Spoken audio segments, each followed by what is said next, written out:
Hello, welcome, and thanks for joining us on this edition of News 2. I'm Sandra Gamansing. WAPA's governing board approved a number of contracts Thursday during the regular meeting.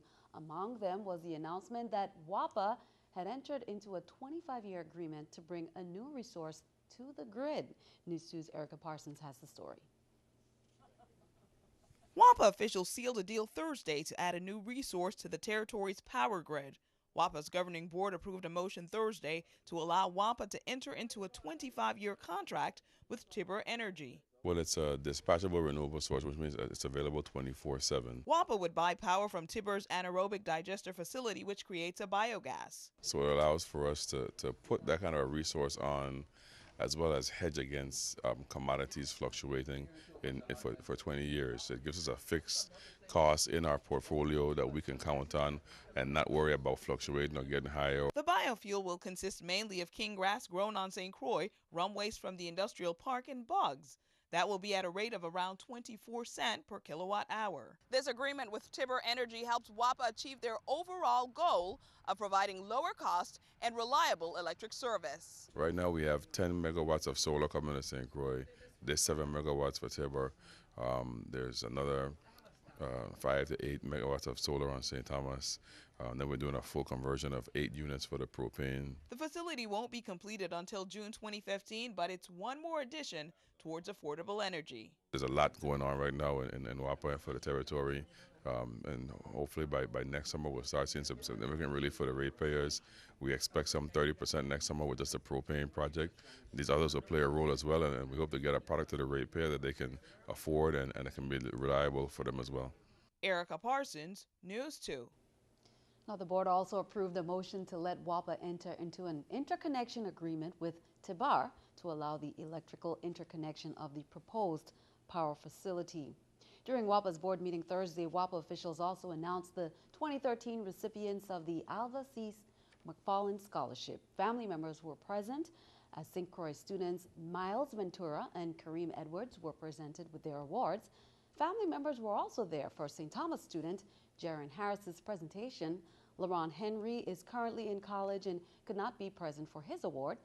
WAPA Director Hugo Hodge congratulated the students and highlighted the fact that these are the people who helped shape WAPA's future, like former recipients Robert Ventura Jr. and Carl Andrew. This is one of the best projects that we have going here in the Water and Power Authority. It's how we ensure that we have engineers coming back to work for the authority and contributing to some of the serious technical challenges we have here in the territory. We're proud to have young, local Virgin Islanders go abroad and come back and make us all proud. Downtown Christiansted is back to normal. A fuel delivery truck that had been leaking propane for several days was finally drained and removed Thursday evening. Fire officials said firefighters who were working at the scene completely drained the truck of all the liquid propane by 5 p.m. Wednesday. Police were given the all clear to open all roads. Officials also gave hotel and restaurant owners who were previously evacuated the okay to resume operations. The fuel truck belonged to Antilles Gas Corporation. It began leaking propane Monday morning while making a regular delivery. Well, Crime Stoppers encourage you to visit their website and click on How It Works to learn how your tip works. They remind you that even the smallest bit of information may be just what is needed. On St. Croix, the VIPD needs your help. They say on Thursday, June 13th at 9:30 p.m., police were dispatched to the hospital to interview a 45-year-old man who was being treated for gunshot wounds. The man said he was in the studio next to his estate Ruby home when he heard voices. When he opened the door to see who was outside, several shots were fired at him. The only description he was able to give was 3 men dressed in black shooting at him. On St. John, officers say on June 14th, they received a report that a red and white 24-foot parasail boat was stolen from the Weston dock. The last time the boat was seen was June 12th in the late afternoon. The boat was recovered in the area of Tatchkey. If you know anything about this incident, please let police know. Now on Wednesday, June 19th on St. Thomas, around 1 a.m., officers found 41-year-old Patroy Williams killed by a single gunshot wound to the back, lying in the roadway in Estate Friedenhoy. Investigators are trying to develop a timeline of his whereabouts prior to the murder.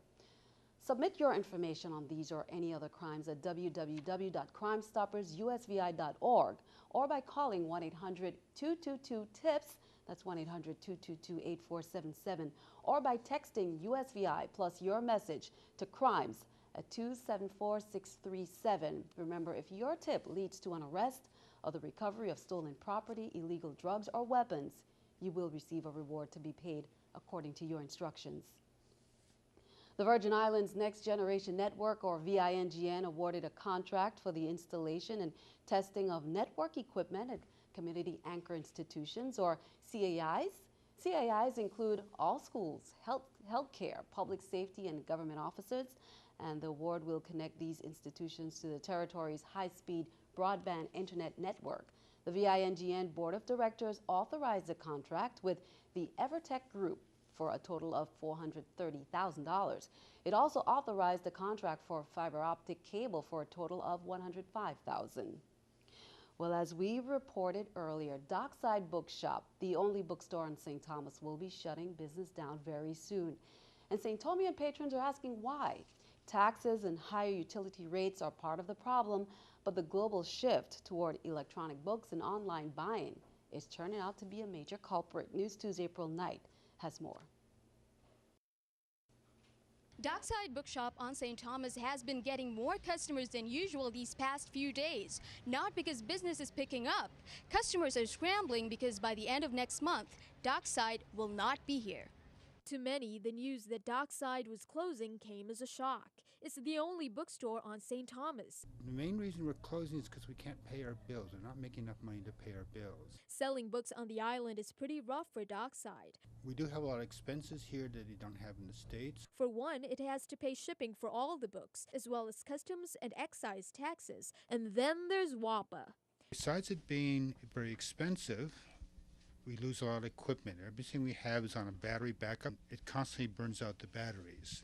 But in the end, it might have been the advent of online buying and e-reading that ultimately killed this traditional hardcover and paperback bookstore. It is cheaper.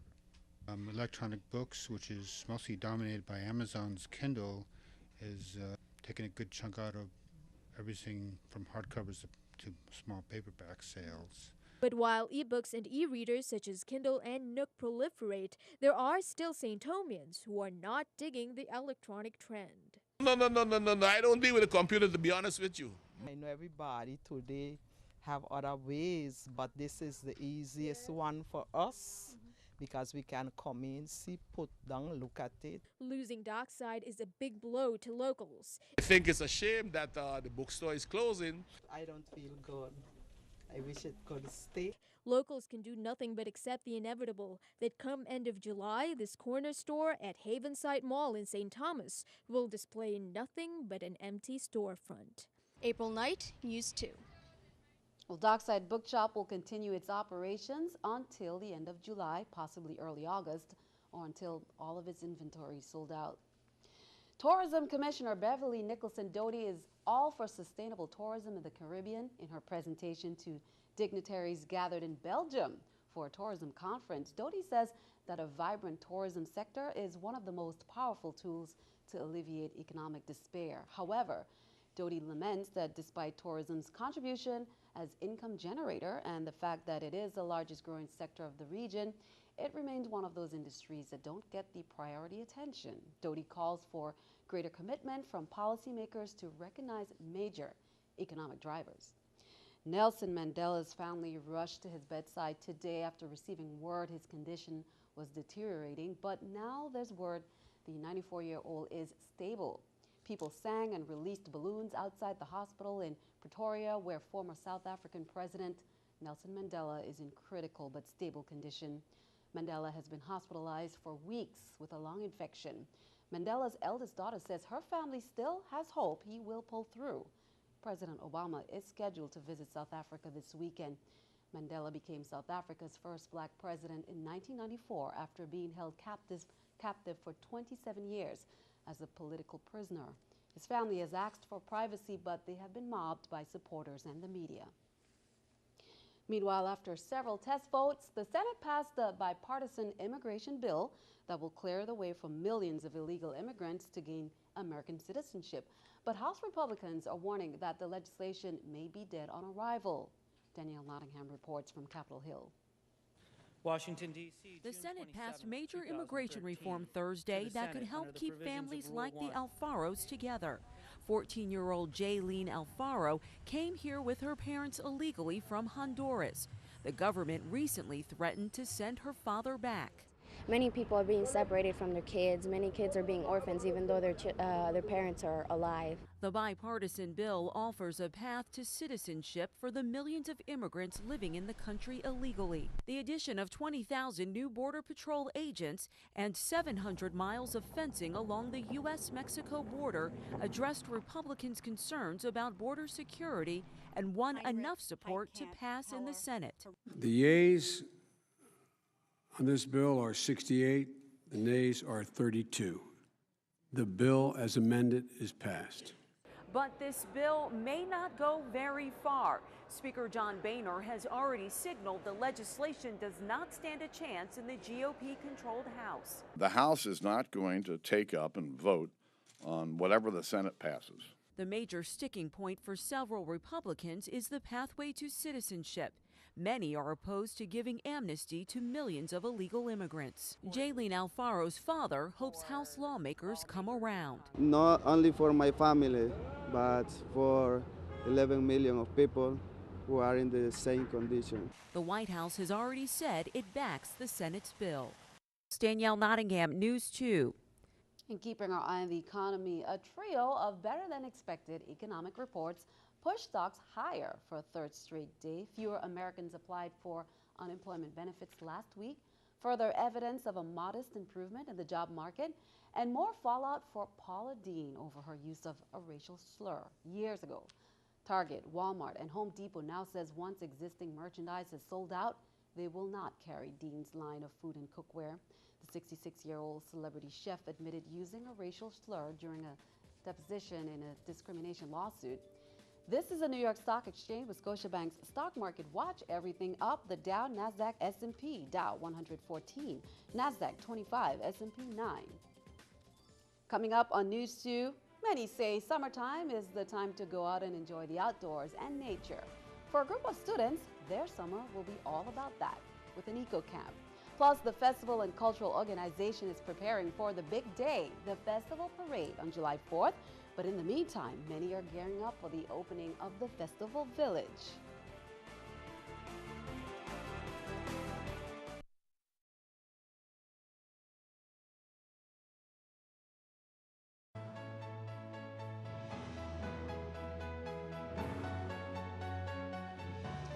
Today is National HIV Testing Day, and several organizations throughout the territory offered free HIV tests all day.